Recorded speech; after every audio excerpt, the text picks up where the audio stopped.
존경하는 동료 의원께서 현안도 중요하지만 400조가 넘는 예산에 대해서 또 내년 우리나라 정책에 대해서 질의하는 것도 중요하다는 말씀을 하셨습니다.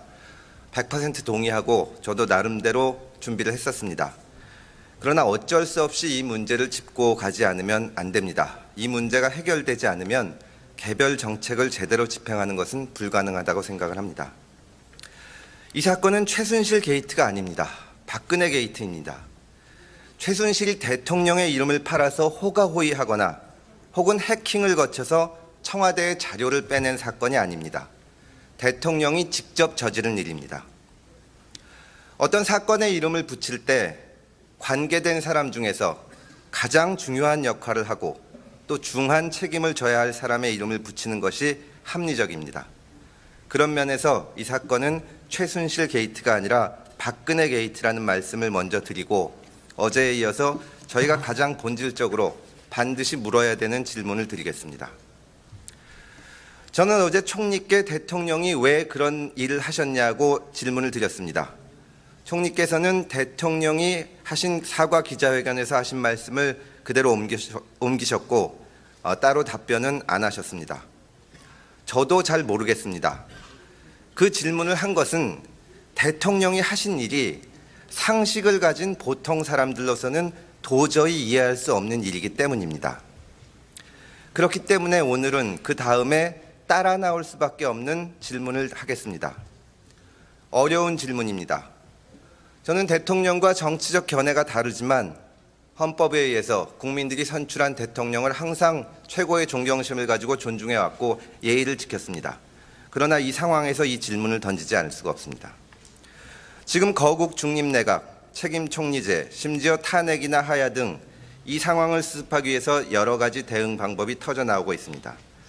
그런데 이 문제에 답을 하기 위해서는 무엇보다도 지금 대통령인 박근혜 대통령이 과연 이 상황을 수습하고 계속 국정을 해나갈 능력이 있는지 확인을 해야 합니다.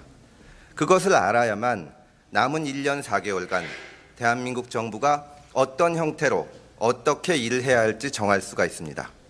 신뢰를 무릅쓰고 질문을 드리겠습니다. 총리께 질문을 드리겠습니다. 박근혜 대통령께서 대통령으로서 정상적으로 국정을 수행할 능력이 있다고 생각하십니까? 의원님 말씀같이 제가 답을 드리는 것이 부적절한 그런 질문이시고 어쨌거나 우리나라가 어려운 상황에서도 정상적으로 잘 운영이 되어야 한다는 생각이 간절합니다. 글쎄요, 저도 질문을 드리기가 어렵고 총리께서도 답변하기 어렵다고 하셨는데 국민들께서는 아셔야 된다고 생각을 합니다. 박근혜 대통령께서 지적인 능력이나 판단력이 대한민국을 이끌고 나갈 능력이 있는지 지금 시중에서 나오는 말로는 주술적인 영향을 받았다 이런 말까지 나오고 있는데 만약에 이것이 사실이라면 저는 대통령으로서 자격이 없다고 생각을 합니다. 총리께서나 또 저나 동양문화권에서 자란 사람들은 색깔의 의미를 압니다. 날짜에 따라서 또 가는 곳에 따라서 무슨 색 옷을 입어라 이런 얘기를 들으면 이게 주술적 의미가 있다는 것을 느낄 수가 있습니다. 지금 나와 있는 자료 중에 그런 것이 있습니다. 총리께서는 대통령이 그런 점에 영향을 안 받았다고 확신하실 수 있습니까? 저는 그렇게 확신합니다. 좋습니다. 그럼 구체적인 문제에 들어가서 좀 어떻게 우리 국정이 진행되는지 한번 보겠습니다. 정무수석께 질문 드리겠습니다. 청와대 내부 보안 시스템상 청와대에서 생산된 문서를 이메일로 발송하려면 사이버 보안 관련 부서에 소명해서 허가를 받아야 되는 거 맞습니까? 예, 소속 비서관은 허가를 받도록 되어 있습니다. 예, 이런 시스템이 있기 때문에 이 문제가 대두되었을 때 청와대에서 그런 일은 없다고 부인한 겁니다. 보안업무규정 38조에 의하면 국가정보원장은 비밀의 누설 또는 분실 등 보안사고의 재발 방지를 위하여 보안사고 조사를 한다고 규정하고 있습니다. 최순실에게 문서가 유출된 것은 보안업무 규정에 따른 비밀의 누설 또는 분실 등 보안사고에 해당한다고 생각하는데 맞습니까? 구체적인 방법, 그다음에 구체적인 어떤 문서 전달의 과정은 현재 수사 중이고 그 수사를 통해서 분명히 밝혀질 것이기 때문에 제가 보안 업무 규정에 알겠습니다. 보안 업무 규정에 따르면 제가 질문을 드릴게요. 보안 업무 규정에 따르면 문서 유출과 관련해서 보안 사고 조사를 하게 돼 있습니다. 38조에 있습니다. 하셨습니까?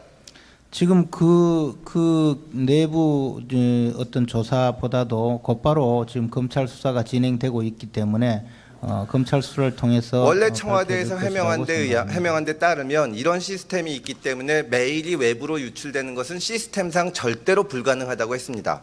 정무수석께서는 그거를 지금 확신을 가지고 말씀하실 수 있습니까? 저도 외부로 문서를 보내서 받아보고 있기 때문에 그럼 그것이 청와대 불가능하다고 문서가 하는 것이 외부로 나갈 수 아니고 있는 거네요. 현재 시스템상. 그런 문제가 아니고 업무 연락 문서라든가 업무 연락 메일은 충분히 아니 보고가 외부로 되지 않은 상태에서 유출될 수 있냐고 묻는 겁니다. 그럴 가능성이 있습니까? 제가 그런 구체적인 내용을 아직 잘 모르겠는데요. 그럼 청와대에서 청와대라고 보안 해도 업무 규정에 외부로 따라서 메일을 보낼 수 있고 수석님, 그 그 메일에 답변이- 의해서 저기 김재원 수석님 수석님 잠깐만요. 질문 지금 여러 번째인데요. 의원이 질의를 하시면 답변을 좀 중지하셨다가 끝나면 다시 답변해 주시기 바랍니다. 예. 예, 보안 업무 규정에 따라서 정기적으로 보안 측정 35조입니다. 보안 감사 39조입니다. 정보통신 감사를 해오고 있습니까? 당연히 하는 것으로 알고 있습니다. 그런데 이 시스템이 깨진 겁니다. 그리고 어제 총리께도 제가 질문을 드렸지만 정말 국가 안보적 측면에서 있을 수 없는 사고가 발생한 겁니다. 대통령의 동선이 누설이 됐고 누설이 된 것입니다. 경호 차장님 계십니까? 네. 예, 오늘 언론 보도에 의하면 청와대 경호 책임자였던 서울지방경찰청 101 경비단장이 갑작스럽게 2014년 초에 경질된 것이 최순실을 일선 경찰관들이 못 알아보고 검문 검색을 했다는 보도가 나왔습니다. 이게 사실입니까? 그건 제가 확실히 모르겠습니다. 아니요. 제가 경호실 차장께 확실히 모르겠습니까? 네. 그럼 차장께 다시 질문을 드리겠습니다. 네. 청와대 출입 관리 그의 기록이 되지 않고 최순실 씨가 청와대에 들어왔을 가능성이 있습니까?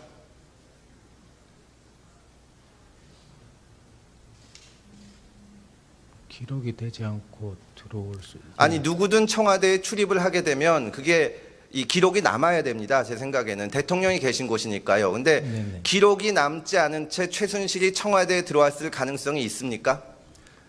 경호실 차장으로서 그런 가능성이 1%도 없다고 말씀하실 수 있으십니까?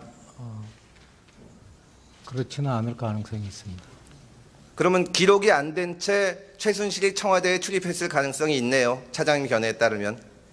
어떤 식으로든 기록은 되는 걸로 알고 있습니다. 그럼 기록이 지금 없다면 존경하는 김현미 위원장께서 계속 제출을 해달라고 했는데 아직까지 제출을 안 하시는데 만약에 최순실이 출입을 했으면 기록이 됐을 것이고 기록이 안 됐으면 최순실이 절대로 청와대에 출입할 수 없었을 것이다. 그것을 100%의 확신을 가지고 말씀하실 수 있습니까? 네, 어떻게 해서든지 기록은 남아 있습니다. 제가 그렇게 알고 있습니다. 남아 있는 걸로. 지금 그 청와대의 중요 문서가 유출된 것, 대통령의 동선이 노출된 것, 그리고 청와대에 누가 출입했는지 그 경호 문제에 있어서까지 확실하지가 않습니다.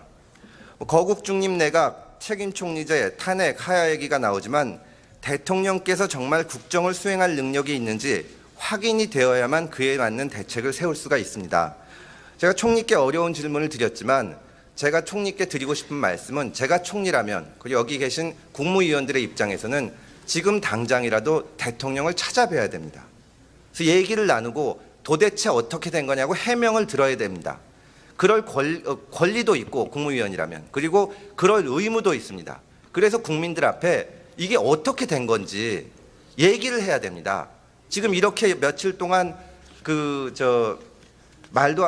상상하기도 힘든 이 소문들이 돌고 있고 대통령이 주술적인 충고에 따라서 움직였다는 얘기가 나오고 있는데 총리께서 국무위원들을 이끌고 비서실장과 함께 대통령을 만나서 좀 진솔하게 얘기를 나누고 한번 따져 물어볼 생각은 없으십니까? 지금 상황을 극복하기 위한 그런 여러 가지 말씀들을 나누고 있습니다. 그 말씀이 과연 제가 얘기한 것처럼 진짜 본질에 접근하는 문제인지 모르겠습니다. 마지막으로 정무수석께 말씀을 하나 드리겠습니다. 보도에 의하면 우병우 민정수석 후임을 물색한다는 뉴스가 나왔습니다. 이 사태의 주범격인 우병우와 연결된 사람 그리고 소위 말하는 최순실 부역자를 그 자리에 앉힌다면 정말 국민들을 절망에 빠뜨릴 겁니다. 후임자를 물색할 때 이 점을 유념해 주시기 바랍니다. 제가 후임자를 물색했다는 언론 보도는 전혀 사실이 아니고 저는 법조인을 접촉한 적도 없는데 아무 근거 없이 그런 보도가 나왔습니다.